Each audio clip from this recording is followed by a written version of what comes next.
Welcome to the 125th episode of the Reading and Writing Podcast. I'm your host, Jeff Rutherford. Stay tuned for my interview with S.J. Roseanne and Carlos Duz, who co-authored the new supernatural thriller Blood of the Lamb, which is published under the pseudonym Sam Cabot. Stay tuned for the interview. Welcome back to the Reading and Writing Podcast. My guests today are Carlos Duz and S.J. Roseanne, co-authors of the new thriller novel Blood of the Lamb, published under the Sam Cabot pen name. We're recording this interview at Thriller Fest in New York City. S.J. and Carlos, welcome to the podcast. Thank you. Glad to be here. Sure. Well, if someone listening hasn't heard about your novel Blood of the Lamb yet, how would you describe it? How would we describe it? Partner, why don't you? No. It is a thriller set in Rome, a paranormal thriller set in Rome, where groups of people go running around Rome looking for a document that can bring down the Catholic Church. And some of them want to find the document so the church will fall. Some of them want to find the document and bury it again so the church won't fall. And some of them aren't people. Okay. And if I understand correctly, the original idea for the novel originated with you, Carlos. Is that correct?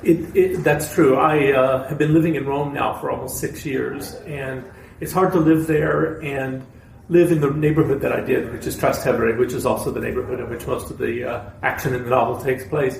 It's hard to live there without sort of seeing the architectural and artistic expressions of faith, the Catholic Church in particular. But the most interesting thing about seeing those around you all the time is that you see the stories that are behind them, and sometimes they're very intriguing, interesting stories. And so I came upon this idea of some alternative explanation for some of the things that you see around you there in Rome, and then the story of Blood of the Lamb grew out of that. And so did you, at any point, try to write it yourself, or did you go into it knowing that you wanted a co-author, someone to work with? Well, as soon as I started trying to write it, I realized I needed a co-author, because who am I? I've never written a thriller. I've written sort of literary short fiction before, and I'm working on a literary novel of my own, but I've never written any genre work at all. And I have great respect for people who can do that well, so I knew fairly early on that I was going to enlist a co-author to do that. And so how did that collaboration come about? You tell that story. We had met through friends when we were teaching in Italy, both of us. And then 6 months later, Carlos came to New York around Christmas, and there was a cocktail party, and we were both there. And at one point, somebody asked Carlos what he was working on next, because he just finished his novel, and he started saying, well, I have this thriller, it's a great idea for a thriller, it's really kind of wonderful, but I can't write a thriller, I don't know how, and I really need a co-author, so if anybody knows somebody. And a mutual friend turned to me and said, S.J., this is right up your alley, why don't you work with Carlos? And I said to myself, S.J., why didn't you leave this party 10 minutes ago? What are you going to do now? You can't just blow the guy off, but God, a co-writer, what are you, crazy? I'm not going to do that. And I backed into it every step of the way from then on, until we were at the point where I was actually sending Carlos chapters, knowing he would hate them, because these are characters he had in his head, and I was writing them, and I made them up. They're probably different, and at the point where he sent me the email that said, "I love it, more later," I thought, oh, this might actually work. But I was so sure. I never wanted to collaborate. I never wanted, a co-written paranormal thriller. This is three things that I never thought I would do. So it worked out really well. And despite S.J.'s reservations about taking on these characters that had been living in my head for a couple of years by that point, somehow she figured out how to channel and bring these characters to life very much in the way I had originally imagined them. They're not strangers to me at all. They're the people I had originally thought of. Great. And so what was the collaboration process like, from kind of a nuts and bolts? I mean, were you editing those chapters as they came to you, or? We spent a great deal of time, and this was at S.J.'s insistence from the very beginning, doing a lot of world building, because we needed to know the world in which these paranormal characters lived. Even if all that material wasn't going to end up in the book, we needed to know this Pat. So we spent a great deal of time sort of building out the world that these people would live in. Then we did a great deal of outlining, sort of looking at section by section, chapter by chapter, what needed to happen. As Jay took it from there, would draft the chapters, send them to me. I would make comments and revisions and send them back. And we didn't have to do many exchanges before a chapter felt sort of mutually agreed upon. And what happened from my end was when I started with the chapters, characters would come in who either we hadn't been expecting, or we had, but not like that. Or in the case of Spencer, for example, we had, and he came in and he played his role and he never left. He just kept coming back, and he turned out to be critically important. But this happens to me all the time when I'm writing, so I wasn't surprised. And then there were a couple of places where we needed to bring people in to satisfy an arc of some kind. So there were surprises along the way, but the bones of that book, because it depended on the 7 churches and the things found in them, were laid out in the beginning. So the interweaving of the characters was not, it never occasioned that, oh my God, what are we going to do now? Right. And I got to spend a great deal of time doing background research. We learned a great deal about the Catholic Church. We learned a great deal about particular artists. I would send questions to Carlos. If 2 cardinals meet in the hall of the Vatican, what do they call each other? And he would have to find that out. Luckily, living in Rome, it's not hard to find answers to those kinds of questions. Although, it's not obvious. Yeah. And so what do they call each other? The truth is they call, from our Vatican source, they call each other Father, straightforward, unless if they call each other Eminenza, they're being bitchy. Okay. That's a little too formal. Yeah. Right. But if they've known each other a great deal of time, they'll call each other by their first names. Interesting. Elizabeth and Jonathan, or whatever they are. That's great.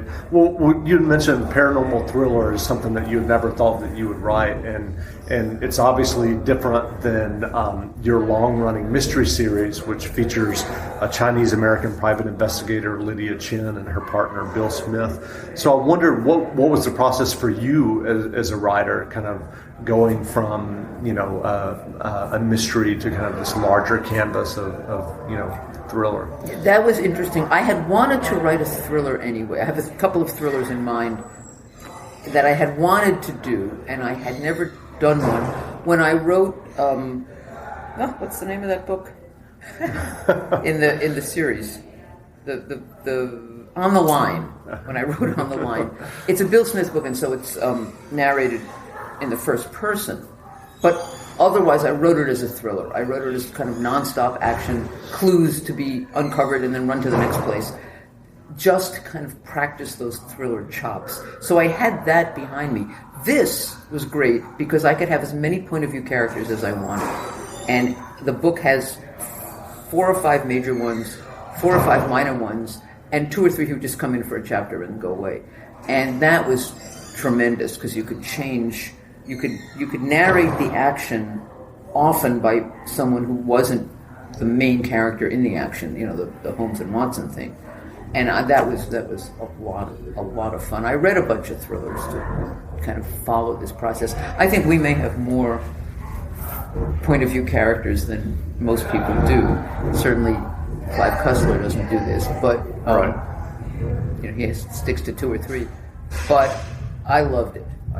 And I had done that before. That's the other thing. I had done that not in a thriller form, but in my 2 standalones, in Absent Friends and In This Rain, I had done multiple points of view. So I put the ticking clock and those characters together, and I enjoyed it enormously.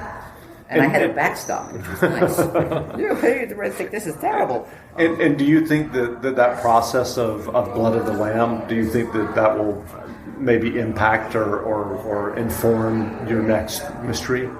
Yeah, I think so. Everything you learn, I did with Absent Friends and In This Rain, everything you learn, even when you go back to something you were doing before, it really helps. I think Shanghai Moon, which was in some ways a multi-point of view book, even though it was Lydia, was informed by those 2 standalones. So I think, this will really help. Right. Right. Well, Carlos, I know that I noticed that you had co-edited a collection of essays out in the South. Mm-hmm. I wondered if you minded talking about that? No, not at all. This was a project I did with a grad school colleague, Carolyn Law. She and I have done 2 books together, one on working class academics and the other on Out in the South, which deals with the complexities, because the South is a very complex place, the complexities of coming out as gay men or lesbians in Southern culture. Something she and I had both struggled with. She grew growing up in Missouri. I grew up in East Texas. So we wanted to put together a collection as diverse as possible to represent all the voices of people in very different situations, from sort of genteel Southern upper-class society to sort of sharecropping African-American experience. We covered a wide range. It was Temple University Press published. It was a very, very gratifying project. And what's the response been to that? It was very positive. It seems like it was 50 years ago. Now when we did that, it seems like it's a different life even. But it was very positive. There was a conference at Emory University about the time the book came out that covered the same territory. It was a very, very positive response. And I still periodically will get a letter or an email from someone who's read the book, and it's helped them tremendously. Right. And do you think that with some of the kind of changing kind of cultural perceptions in the U.S., that do you think that that's changing in the South, or slowly, maybe like a new generation, but it's kind of slowly, incrementally? And I think you're right that it's a generational shift that is happening. The South is a very different place today than it was when I was growing up, both in terms of sexuality and race in particular. But it's still, to me, it continues to be, and I wrote about this in my section of the book, Out in the South, it continues to be a very frightening place, and a place that I would prefer not to live, to be frank. Mm-hmm. But it is getting better every day. Sure. Yeah. Well, now that you've collaborated on Blood of the Lamb, are there plans for more novels? Oh, we're halfway through. Oh, yeah. There are plans for about 1,000. Okay. No, I think we have, half a dozen, but we have it's a 2-book contract. Okay. So we are halfway through Skin of the Wolf, after which we will probably drop the body part of the animal right. setup. But it was too good. And Skin of the Wolf has 3 of the same characters with a cameo from a 4th, and it's set here in New York. They all end up in New York in one of those marvelous literary coincidences. And it takes on another set of paranormal characters who are indigenous here. Our thought is there are paranormal phenomena all over the world which are specific to specific cultures. Yeah, and so we're going to send our characters all over, back to Italy eventually, but because the first one is set in Rome, but around the world, dealing with these different paranormal phenomena. They, against their better judgment, they sort of become Ghostbusters, or at least ghost meters, meters and greeters. And at least in these first 2, and I think we would want to continue this, there is a sort of broader theme that's engaged in each of the books. And the first, it very much deals with the issue of faith, and this second book, if it turns out the way we're planning, is going to deal with identity and community. And then it sort of comes out of which the culture and phenomenon we're dealing with. I mean, you can't write about the Catholic Church without writing about faith, because it's so complicated. So that's the other the through line in the series is the Catholic Church, because one of our characters is a young Jesuit priest. But the Catholic Church has its feelers everywhere. So anywhere we go, whatever paranormal phenomenon is going on has had an encounter with the church one way or another. Right. So that is not a difficult situation. Great. And our other main character, Livia Pietro, is an art historian, and of course everywhere we're going to be dealing with we'll be dealing with art historical intrigue as well. So until the day when they just answer the phone, Ghostbusters, either Father Kelly goes somewhere and then Livia can come, or Livia goes somewhere and Thomas can come. Father Kelly joins her. It will work out well if as long as we go on with this. Got it. So given your your books that you've written yourself and now this collaboration, what advice would you have for aspiring writers who would like to have their own novels or stories published? If you can think of something else to do that. You have to love it for itself, because it might be its only reward. You have to write for other people to read, because otherwise you're just navel-gazing. But you have to understand that writing to get rich and famous is a fool's game. That would be my first advice. After that, I would say, once you have something written, sell it and sell it and sell it, until you find an agent and you find a publisher. There are ways to publish it yourself. I wouldn't advise that yet, but it's coming. Don't give up, because it's a very hard world.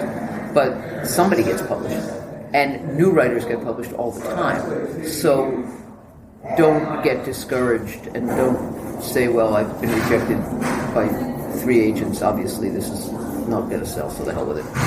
So that would be my kind of twin advices. And if you have a great idea, find an author. Absolutely. I'd also say from an academic background, where there's a fair amount of snobbery toward genre fiction in particular, where literary fiction is sort of held up and everything else is looked down upon, that I would encourage and champion anyone to sort of embrace the inner genre writer they might have, because I see no shame or anything less literary, because I think there are aspects of Blood of the Lamb that hold their own against any fine literary fiction, and I don't see why there should be these clear divisions and why there should be a hierarchy among them. So, and this from an academic, we love this. Yes. That's my other piece of advice: is if you are going to co-write, get chosen by a good partner. Okay. So. You said earlier that you read a lot of thrillers in preparation. What have you been reading, both of you, that you would recommend, either authors or specific novels? Oh boy! People always ask me this, and I always go blank. There is a terrific book set in Rome called *The Last Ember* by Daniel Levin. It was his first, and I don't know if he has a second out yet. But it's got a fabulous concept, and it's a page turner, and it takes you through Rome, and I just really loved it. So that is, I would recommend that. As far as thrillers go, I thought that was terrific.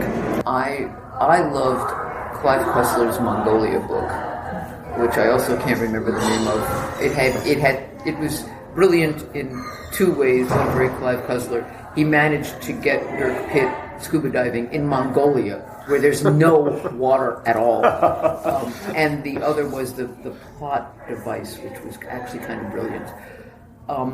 I've been I read for research a lot, and so I've lately... Well, nonfiction is fine too. So. Yeah, I read a pair of really terrific books. This will give away the subject matter of Skin of the Wolf, but do we care? No. One by a guy named Kent Nerburn, a book called Neither Wolf Nor Dog, and the other by a guy named Tom Porter called And Grandma Said. And they're both American Indian, non-fiction American Indian themed books. Also the Pete Hamill book. The Pete Hamill book. Oh my God, you're right. Forever. Which one? Pete Hamill's Forever, which just knocked me out. And that is a great book because it barely has a plot. It has sort of a plot that he brings in every time he needs it. It has a through line. What it really does is that book enables Pete Hamill to tell every great New York story over the span of New York history for 250 years, and he does it brilliantly. That is a fabulous book. Thank you. Yes, that was prime. Great. So, are you working on another mystery in addition to? I would like to. I have a hopeless goal of getting this book finished by October. I'll go to China in October and getting a idea at least for a Lydia book when I get back. But I don't have a contract with my Lydia and Bill publisher right now, so it's not like anybody's breathing down my neck. Right. And this is sort of the priority, is to get Sam Cabot established as a thriller name. Sure. So I have some ideas. There's also these other 2 thrillers I wanted to write, but it's all I'm thinking, but Sam is the main. He's my main man right now. Gotcha. So, is there a Sam Cabot website, or where can people find more info online if they're interested? Facebook page is quite active. It's probably the best way. Right. He also tweets. Sam. Sam apparently tweets. Yes, tweets as well. I have a blog. Mm-hmm. I spend a lot of time talking about Sam, but also about birds and squirrels, if you like that kind of thing. Which is if you go to sjroseanne.com, you find the blog. It's there. And Sam Cabot does have a Facebook page, but as of yet, there's not much on it. You mean a web page? I mean a web page. The Facebook page is fabulous. Yeah, lots of great things. But people not on Facebook, if they go to samcabot.com, they'll find a website, but we have yet to really load it up. Yeah. And on Facebook, he's Sam Cabot Writer is his name. Sam Cabot Writer, because there are perfectly innocent Sam Cabots on Facebook who don't want to know us and probably hate us. Good. And I'll have a link to all of that in the show notes as well, so people can check that out. Thank you. Well, again, we've been speaking with S.J. Roseanne and Carlos Duz, co-authors of Blood of the Lamb, a thriller novel which is published under the Sam Cabot pen name. Blood of the Lamb is available in bookstores now, so go out and grab a copy. S.J., Carlos, thanks for doing this interview. Thanks so much for having us. Thank you very much. Great.